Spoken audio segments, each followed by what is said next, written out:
WhatsApp, কী অবস্থা সবার? অনেক দিন অসুস্থ ছিলাম, তাই 2 দিন ভয়েস ভিডিও দিতে পারি না।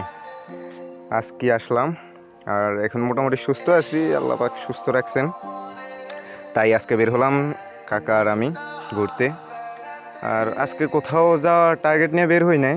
আজকে টার্গেট হলো শুধু বাইক নিয়ে বেরোছি, তো আজকে শুধু ঘুরবো, বাইক থেকেই যা দেখা যায়, বাইক থেকে নামবো না আর কি। চারপাশের দৃশ্যগুলো দেখবো, আর বাংলাদেশ সরকার গোলাতে যে ডেভেলপমেন্টগুলো করছে এগুলো দেখবো আর কি। তো আজকে বের হলাম বাইক নিয়ে, তো দেখতেছি ডেভেলপমেন্ট করার পাকে আপনি দেখতে পারবেন কিছুটা গেলেই টাওয়ার, সব জায়গায় নেটওয়ার্কের বা গ্রামীণ টাওয়ারগুলো কিছু না যাইতেই টাওয়ারগুলো দেখতে পাই। কিন্তু আমার প্রশ্ন একটাই, এত টাওয়ারের মাঝে আমরা নেট কেন পাই না? আমাদের 4G দেওয়া থাকলেও ফোন আমরা নেট পাই না 2G। নেট কানেকশন কেন এত প্রবলেম? যারা গ্রামীণ সিম ইউজ করে তারা জানে যে নেটটা কী অবস্থায়। নেট আর কারেন্ট, এই দুইটা জিনিস যা প্রবলেম করতেছে, এগুলা আর নিতে পারা যাইতেছে না। যাই হোক, কাকার আমি এসব বলতেছি আর কি, যে নেটের অবস্থাটাকে এরকম, যে টাওয়ার মনে করেন নেটের জন্য আমাদের উইরা যাওয়ার কথা। এই যেরকম টাওয়ার, আমাদের ফোন চিৎকার দিয়ে বলা উচিত যে ভাই আমি এত নেট নিতে পারতেছি না।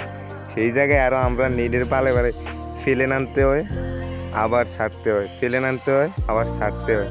কি নেট আসার জন্য, তারপরও কি নেট আসে না, একটু আসে আবার চলে যায়, একটু আসে আবার চলে যায়। এই নেট প্রবলেমের কারণে কত ফুলাবাইনের যে ব্রেকআপ হয়ে গেছে তারও কোনো হিসাব নেই। এই যাদের ব্রেকআপ হয়েছে তাদের অভিশাপও ওরা ভালো থাকতে পারবে না, তাদের অভিশাপ লাগবেই একদিন না একদিন। আর ব্রেকআপের কথা থেকেই মনে করলো, যারা ব্রেকআপ হয়েছে তারাই সবচেয়ে সুখী মানুষ। কারণ প্রেম যারা করে ওদের মতো অক্ষম দুনিয়াতে নাই।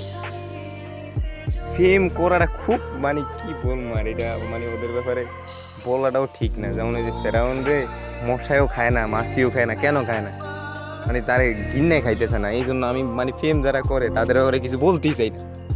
ওদের মধ্যে এমন অদম এদিনের ব্যাপারে কি বলবো? কারণ খাইতে গেলে সমস্যা, বসতে গেলে সমস্যা, খাও নাই কেন, খাইতে যাইতে এইটা ওইটা।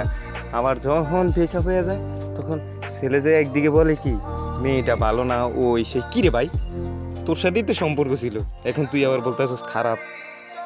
তুই সম্পর্ক কেন করছিস প্রথমে? সেম অবস্থা মেয়েও যায় বান্ধবীর কাছে ব্রেকআপের পর, এই ছেলে ভালো না, এরকম এরকম। কী রে ভাই, তুই প্রথমে করছিস না রিলেশন, এখন এমন অবস্থা? তুই রিলেশন করলি আবার তুই বলতেছিস ভালো না, এগুলো তো মানা যাইতেছে না। এগুলো একটা সার্কেস হয়ে গেল না। সেম করস ভালো কথা, ব্রেকআপ হয়েছে তাও ভালো কথা, মান সম্মানটা বজায় রাখ। ভালো না এটার দরকার কি? তোর সাথেই তো সম্পর্ক ছিল, তোর ভালোবাসার মানুষ না ও, তো ভালোবাসার মানুষ তুই যদি ভালোই বাসস তো তার নামে বদনাম কেন করবি? হয়তো তুই ভালোই বাসস না, দেখি তোর ভালোবাসা হইলো বুঝা আমার। তো বেটা, তোর এই ভালোবাসার দরকার আছে। এই জন্য বললাম যারা প্রেম করে তারা হয়েছে অদম। প্রেম না করে সিঙ্গেল থাক, বিন্দাস ঘোর আমাদের মতো, এইদিকে যা ওইদিকে যা, দেখবি জীবন শান্তি খুঁজে চাস তো ঘুরতে বেরো, আর কিছুর দরকার নেই। ঠিক আছে, ওকে, ভালো থাকবেন সবাই, দেখা হবে নেক্সট ভিডিওতে। আর সাপোর্ট করবেন সব সময়, ফুল ভিডিও দেখবেন এবং শেয়ার করবেন। আল্লাহ হাফিজ।